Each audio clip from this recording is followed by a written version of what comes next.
It was surprising in the earlier stages of the season, with Enzo Maresca preferring to have Colwill and Fofana as his centre-back partnership. But as the games continue to go by and as injury sets in, a lot of fans are coming to agree that Enzo Maresca saw something so important in having Colwill and Fofana playing together. Recent results have indicated, and I did a video indicating that Chelsea have really struggled defensively.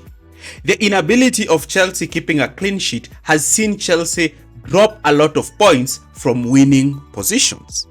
One of the reasons is Chelsea's centre-back partnership. I will not talk about whether the partnership of Fofana and Colwill was quite strong, but the role that Wesley Fofana gave to Enzo Maresca is one role that other centre-backs in the club have failed to capitalize.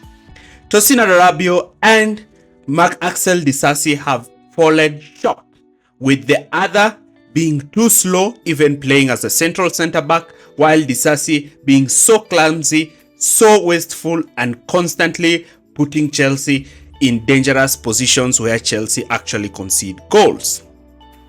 So the question is, what made this partnership work, and what was the role of Wesley Fofana in this team that made him one of Chelsea's most important players in Enzo Maresca's system? Now, I'm going to try and do a brief analysis on Fofana and try to understand how this happened. Now, Levi Colwill is currently Maresca's only centre-back who has started close to all games. Last season, Colwill did not start majority of the games, but this season, he looks like Enzo Maresca's mainstay.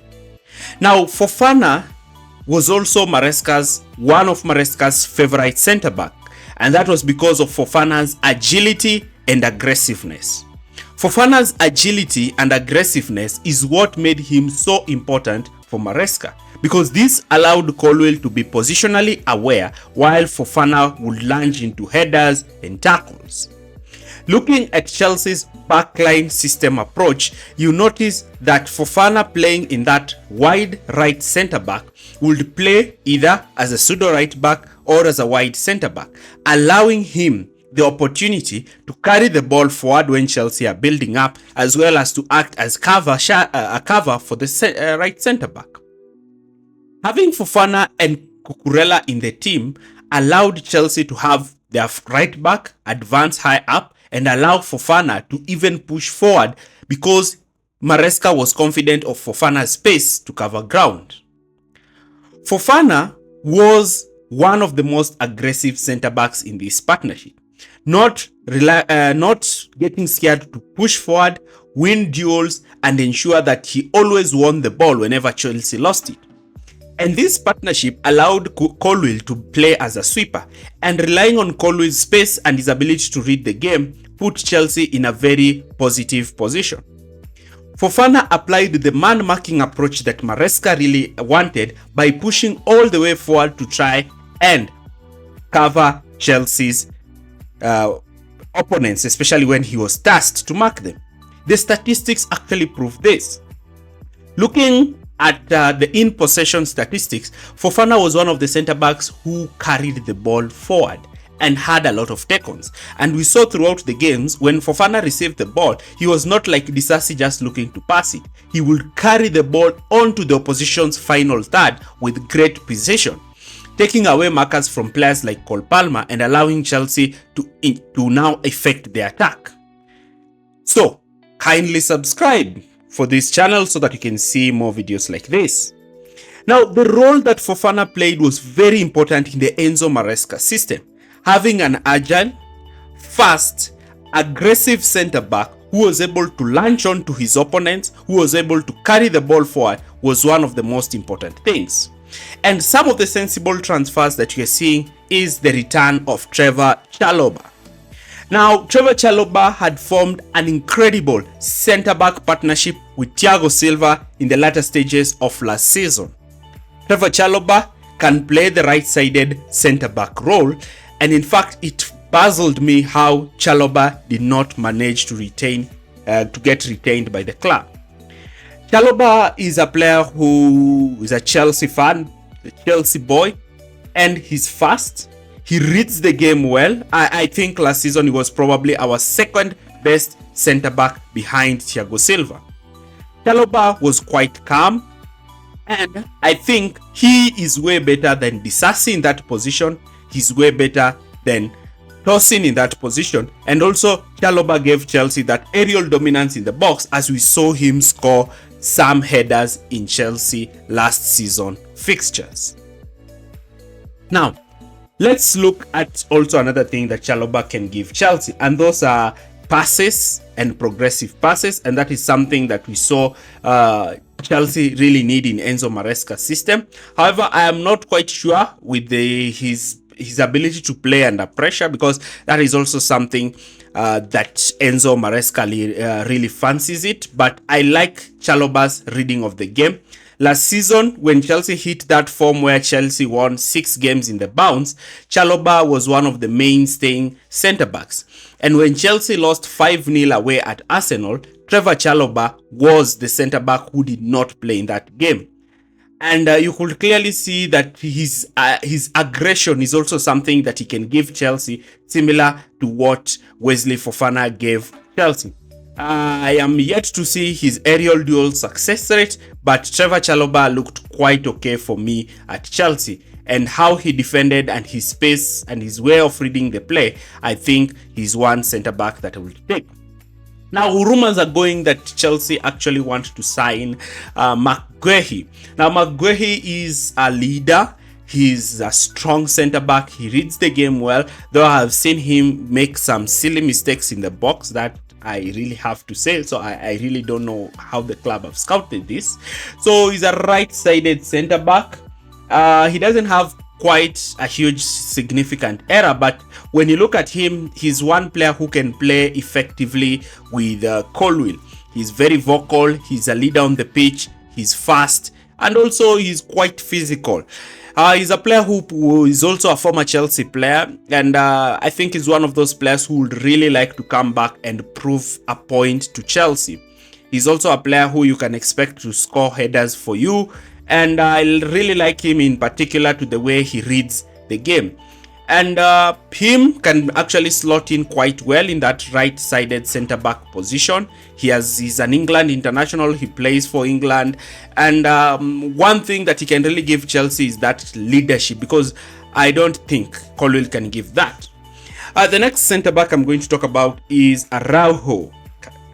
And Barcelona are actually looking to relieve him, and Chelsea can capitalize on him. He's also one centre-back who can play in that wide centre-back role. His passing is great. You know very well when you play in the La Liga, that is something that is a given. And he's a player who Chelsea can really look to bring. He's fast in that position, therefore he can really play the wide centre-back position. He reads the game well. He's able to carry the ball forward, and he's also a player who's able to read the game and look to cut passings. I also like him about how he likes to defend. He reads the game well, looking to cut out crosses and looking to move quite fast to anticipate whenever crosses are played in the box. He's not your usual ball watcher like Benoit and Disasi. And if he's a player that I will not mind if Chelsea really went ahead and played for him. He has also proven himself at a big club, playing the kind of football that Enzo Maresca would want. That is, considering he plays for Barcelona, which is one of the most possession-based teams. His slide tackles is something that can give Chelsea. The next player is Thomas Araujo from Benfica. He's a young, promising talent. He's a player who has played with Enzo Fernandez, so he can clearly can get some good understanding with the team and blend with the team. And when you look at his statistics, you can clearly see his defensive statistics, his tackles on His duels won is quite great. Then you can also look at his passing and his dribbles, and you can see he's also progressive center back, and that's something that Chelsea really need in that position. And he has had a steady curve of improvement, as you can see from the age 20 to 21, how he has improved his tackling. So definitely when it comes to ground duels, he's one center back that you can rely upon. And also he's one center back who likes to cover the ground, so majority of the time he will be roaming around, the center back who can push forward. He can play the aggressive role that Fofana is actually giving to Chelsea. And in playing in that wide-sided center back role, you just know that you're the one who's so aggressive and who's covering much ground, because you're covering your central position as well as the wide position vacated by the fullback. Now, one thing about him is his physicality, and we can see this in the goal they conceded against Sporting Lisbon. He was unable to hold off Gyökeres, and physicality is something that is very important in the Premier League, because Premier League is one of the most physical leagues. So you really need a center back who's strong enough to win those duels, because you are facing huge center forwards every game. People like Haaland, you're facing Isak, you're facing Chris Wood, you're really facing Jimenez, and other physically imposing central forwards, and you really need a physical player, and the players like Mateta. So that is one thing. So Wesley Fofana also has other low budget alternatives, and these are just players that the club can look to try and bring into the team. And one of those players that they can try to bring to the team is Silva. Yeah, though no relation to Chelsea's legend Thiago Silva, but he's one player that Chelsea can look to try and bring in, and probably he can look to improve Chelsea's backline to some point. But I really pick the first two as my options: Trevor Chalobah and Marc Guehi. So trying to get a center back who can partner Colwill at the back is something that Chelsea need. The injury of Fofana just worsens the situation. Yes, Fofana has said again that he should be back in 3 to 4 weeks. The off the pitch problems should be sorted out, because he's tweeting that he should be fit to come back. Maresca is saying he's out for the rest of the season. So we need to have, Maresca needs to have time with the players, and I really enjoy how Chelsea have really gotten a huge break. Chelsea needed that break, so hopefully they got their holiday and they got some space to think, and Maresca some time to actually read and see how he can improve the team. What do you think? Do you agree with my sensible transfers? Leave your comments in the comment section area below. Thanks for watching, and see you in our next video.